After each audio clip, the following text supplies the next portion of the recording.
سلفی مکتب کے بارے میں یعنی اہل حدیث کے بارے میں کیا رائے ہے؟ میری رائے تو درجنوں ویڈیوز میں ریکارڈ ہے. میں اہل حدیث کے منہج کو 24 کیرٹ سونا سمجھتا ہوں.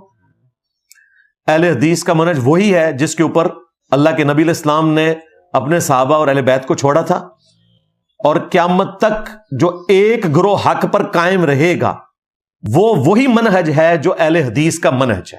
اہل حدیث فرقہ نہیں. ہاں, یہ ذہن میں رکھیے گا. یہ فرق میں کیوں کر رہا ہوں؟ دیکھیں, یہود و نصارہ کے مقابلے پر ہم مسلمانوں کو بہتر سمجھتے ہیں, ایسا ہی ہے نا؟ اس وجہ سے نہیں کہ انہوں نے نام کا ٹائٹل لگایا ہوا ہے, اس وجہ سے کہ اسلام ایک سچا دین ہے. مسلمان جھوٹے بھی ہیں, مسلمان بدکار بھی ہیں, مسلمان اپنے دین کے دشمن بھی ہوئے ہیں, اپنے دین کے باغی بھی ہیں, پھر بھی ہم مسلمانوں کو یہود و نصارہ سے بہتر سمجھتے ہیں اس اعتبار سے کہ یہ اسلام کے ماننے والے ہیں. اس کا قطعاً کوئی یہ رزلٹ نہ نکالے کہ مسلمانوں کے کرتوتوں کو ہم درست سمجھ رہے ہوتے ہیں. ہم اسلام کی وجہ سے ان سے محبت کرتے ہیں. اہل حدیث کو میں بہتر سمجھتا ہوں ان کے منہج کی وجہ سے, ان کے کرتوتوں کی وجہ سے نہیں, ان کی فرقہ واریت کی وجہ سے نہیں, آج دے ہو گئی وابی وابی یہ نعرے لگانے کی وجہ سے نہیں. ابھی یہ ارشاد بھٹی صاحب نے پوڈ کاسٹ کی, مجھے اب ٹائم نہیں مل رہا, فلسطین کا مسئلہ بڑا ہے. اب کئی لوگ نیچے کامنٹس بار بار آ کے لچ فرائی کرتے ہیں, جی انجینئر صاحب وہ ابتسام صاحب کا جواب دیں. اللہ کے بندوں, مجھے موقع ملے گا تو دوں گا نا. میں ابتسام صاحب کا رونا شروع کر دوں, فلسطین کو چھوڑ دوں؟ اس وقت تو کرنٹ افیئر یہ ہے, وقت قیام ہے.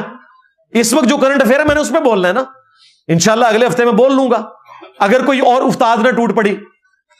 این ممکن ہے کہ مفتی تقی عثمانی صاحب یا مفتی منیب صاحب مجھے پاسپورٹ بھیج دیں, پھر تو میں ارشاد بھائی سے کہہ کے اپنا پلاٹ جو ہے وہ سٹی ہاؤسنگ میں جو ہے وہ بکوانے کی بات کر رہا ہوں گا کہ میں نے تو ان کا خرچہ دینا ہے, اور اس کی میں اناؤنسمنٹ بھی کروں گا. میں اپنا وہ جس طرح یہ اکاؤنٹ نمبر شیئر کرواتے ہیں نا, میں ان کو کہوں گا آپ اپنا اکاؤنٹ نمبر شیئر کریں اور اپنا پاسپورٹ, تو میں انشاءاللہ بیچ میں مڈل مین ڈال کے تو کہ معاملے کو آگے لے کے چلوں گا. ہو سکتا ہے کرنٹ افیئر یہ بن جائے.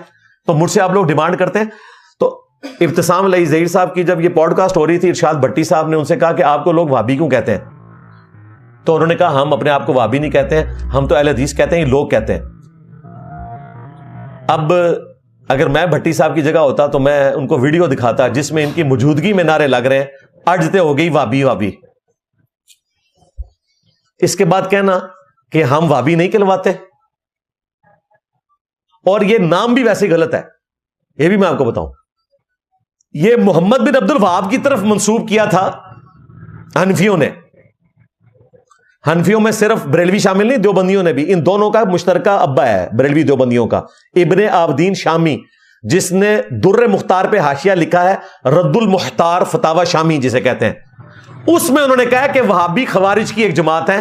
وہابی وہ کہتا تھا, اور انہوں نے کہا کہ محمد بن عبد الوہاب کی شوکت اللہ نے توڑ دی, اللہ نے ان کو ذلیل و خوار کیا. انہوں نے حرمین پہ قبضہ کیا تھا, اللہ نے قبضہ چھڑوا دیا. اب ابن عابدین شامی تو مر کے اپنے بزرگوں کے پاس پہنچ گیا, اسے پتہ ہی نہیں تھا کہ بعد میں سعودی حکومت بن گئی وہاں پہ, جو آج تک قائم ہے. توحید کے حوالے سے اللہ تعالیٰ اسے قائم و دائم رکھے, جو باقی غلطیاں ہیں وہ دور کرے, آمین. تو ابن عابدین شامی نے ان کو وہابی کہا تھا, اور پیر میر علی شاہ صاحب نے بھی اسی بنیاد پہ ان کو وہابی کہا. المحند میں بھی یہی عبارت کوٹ ہوئی, انہوں نے بھی وہابی کہا. اعلی حضرت نے بھی اسی بنیاد پہ وہابی کہا. جال حق میں مفتی احمد یار خان نعیمی بریلوی نے بھی یہی فتاوی شامی کی عبارت کوٹ کر کے ان کو وہابی کہا. حالانکہ یہ نسبت غلط دی ہے. وہ جو محمد بن عبد الوہاب تھے ان کا نام تو محمد تھا, عبد الوہاب تو ان کا نام ہی نہیں تھا, تو محمد ہی کہنا چاہیے تھا اگر ان کی نسبت کی وجہ سے کہتے. عبد الوہاب تو ان کے ابے کا نام تھا جو صوفی تھا, کٹر وہ مشرک ٹائپ بندہ تھا عبد الوہاب. تو وہابی تو خود صوفی ہیں, بیسیکلی بریلوی دیوبندی وہابی ہیں. ہاں نوی گل لے جاؤ. ہاں اہل حدیث وہابی نہیں ہے, وہ محمدی ہیں اگر محمد بن عبد الوہاب کی طرف نسبت ہو. اور ویسے ظاہر ہے وہ ان کی طرف نسبت کرتے نہیں, وہ اپنے آپ کو اگر محمدی کہتے ہیں تو محمد رسول اللہ کی وجہ سے صلی اللہ علیہ وآلہ وسلم. لیکن جب تمہارے سٹیجز سے آجتے ہوگی وہابی وہابی نعرے لگتے ہیں ابتسام صاحب, تو نعرے رکوایا کرو نا. میرے سٹوڈنٹس میں سے ایک دو بندوں نے بات کی نا کہ میں علمی کتابی ہوا, تو میں نے اس اسٹیج سے کہا کہ علمی کتابی فرقے پہ اللہ کی لعنت. کہ تم علمی کتابی کو فرقہ بنا کے پیش کر رہے ہو. یہ تو ایک سلوگن کی بات تھی, ہم مسلم ہیں, کوئی مسلم علمی کتابی نہیں ہے. وہ ایک شعر تھا, ایک رجز تھا جس کا اظہار تھا کہ ہم علم اور کتاب کی بنیاد کے اوپر اسلام کو فالو کرتے ہیں, کسی فرقے کا نام نہیں تھا. اب ان کو بھی چاہیے یہ کہ وہابی فرقے پہ لعنت. بریلوی دیوبندی تو پہلے ہی بھیجتے ہیں وہابی فرقے کے اوپر لعنت. اہل حدیثوں کا کام ہے یہ کہ وہابی فرقے پہ لعنت. اگر تم وہابی نہیں ہو تو لعنت بھیجو, اور اب تو ویسے ہی بھیجو کیونکہ میں نے ثابت کر دیا کہ بریلوی دیوبندی وہابی ہیں, کیونکہ عبد الوہاب صوفی تھا, یہ ان کا بیٹا تھا جو موحد ہوا, محمد بن عبد الوہاب. اس نے امام ابن تیمیہ کی کتابیں پڑھی, پھر اس نے خود بھی ریسرچ کی, اللہ نے ان کو توفیق دی, پھر لمبی عمر دی, آلموسٹ 90 سال کی عمر میں فوت ہوئے ہیں. یہ کوئی 1789 میں فوت ہوئے, یعنی یہ جب فرینچ ریولوشن آئی تھی اس کے قریب قریب یہ فوت ہوئے تھے. اور پیرلل میں ادھر اللہ تعالیٰ نے شاہ ولی اللہ دہلوی کو ہدایت دے دی, یہ بھی صوفی اور حنفی تھے, پھر اللہ نے انہیں ہدایت دی. تو یہ دو مجدد ایک وقت میں آئے, عرب میں محمد بن عبد الوہاب صاحب اور یہاں عجم میں شاہ ولی اللہ دہلوی. انہوں نے قرآن کا ترجمہ کر دیا فارسی میں, اور یہ بہاریں ساری آپ کو توحید کی جو نظر آ رہی ہیں اس میں اولین کریڈٹ جو ہے وہ شاہ ولی اللہ دہلوی کا ہے کہ انہوں نے قرآن کا ترجمہ کیا فارسی میں, عام بندوں کو پتہ چلا کہ کیا لکھا ہوا ہے قرآن میں, ورنہ اس سے پہلے قرآن صرف مردے بخشوانے کے لیے تھا. آج ذرا امیجن کریں قرآن کا ترجمہ نہ ہو تو میں عام بندوں کو جتنا مرضی کہتا رہوں کہ اس آیت میں یہ لکھا ہے, وہ کہیں گے جی کتنے لکھے ہے. ہمارے مولوی تو ایاک نعبد و ایاک نستعین میں سے یا علی مدد یا شیخ عبد القادر جیلانی مدد ثابت کر. یہ جو شخص ہے مرزا محمد علی انجینئر صاحب, ہر اتوار والے دن نا جی ان کی جو اکیڈمی ہے وہ کھلتی ہے, اس میں نشست ہوتی ہے, مختلف سوالات کے اوپر یہ جوابات دیتے ہیں, لیکن ہر اتوار یہ نئی سے نئی بات مارکیٹ کے اندر پھینکتے ہیں جو ایک بندے کی دماغ سوچ سے بھی بالا تر ہوتی ہے. دیکھیں جب انسان کتب کا دینی کتب کا مطالعہ نہیں کرے گا اور بڑوں کی بات کو نہیں مانے گا, دیکھیں اس کا یہ جو نعرہ ہے بابے تو شے کوئی نہیں, یہ بالکل اپنے اس نعرے کے اندر جھوٹا اور کذاب ہے. جن کے اوپر یہ تبصرہ کر رہا ہے, جن کے اوپر بکواس کرتا ہے, انہی کی کتابیں سامنے رکھ کے بیٹھا ہوا ہے. اب اس نے نیف اتنا چھوڑا جی کہ اصل میں جو وہابی ہیں وہ بریلوی ہیں, جو وہابی ہیں وہ دیوبندی, اہل حدیث وہابی ہے ہی نہیں.